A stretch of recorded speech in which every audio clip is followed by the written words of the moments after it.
नमस्कार. नमस्कार. आज आपण तालुका संगमेश्वर देवरुख तलवडे या गावापासून आपण ह्या गावामध्ये आलोय आणि इथून आपण छानपैकी रिझल्ट घेतलेला आहे. तर आपण रिझल्ट ऐकूया. आई, तुमचं नाव?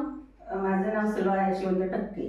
तर तुम्हाला काय आजार होता आणि तुम्ही किती महिने प्रोडक्ट घेतले आणि तुम्हाला आता कसं वाटतंय हे थोडं तुम्ही शेअर करू शकता? मला कमरेचा गुडघ्यांचा त्रास भरपूर होता. मला बसता पण येत नव्हतं. डोकरांची सूज वगैरे यायची. तर यात औषधं चालू केल्यापासून मला बरं वाटते. ओके. बरं, तुम्हाला बसता उठताना आता काही त्रास होतो का? काय नाही, काहीच ओके. नाही. तर आपण ह्या ऑस्ट्रेलियन कंपनीचे प्रोडक्ट आपण दिलेले आहेत.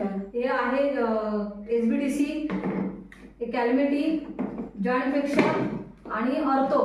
ह्यांना छानपैकी 3 महिन्यामध्ये रिझल्ट आलेला आहे. त्या बसू शकत नव्हत्या, उठू शकत नव्हत्या आणि मी खूप वेळ पाहिले त्यांना. तर मी आज चांगल्यापैकी या गावातून रिझल्ट आलेला आहे. तर आई, तुम्ही ह्या रिझल्टबद्दल समाधानी आहेत? हो, समाधान. असं तुम्ही लोकांना मेसेज काय देऊ शकता की हे प्रोडक्ट घेतले पाहिजे? हो, घेतले पाहिजे. Okay, thank you.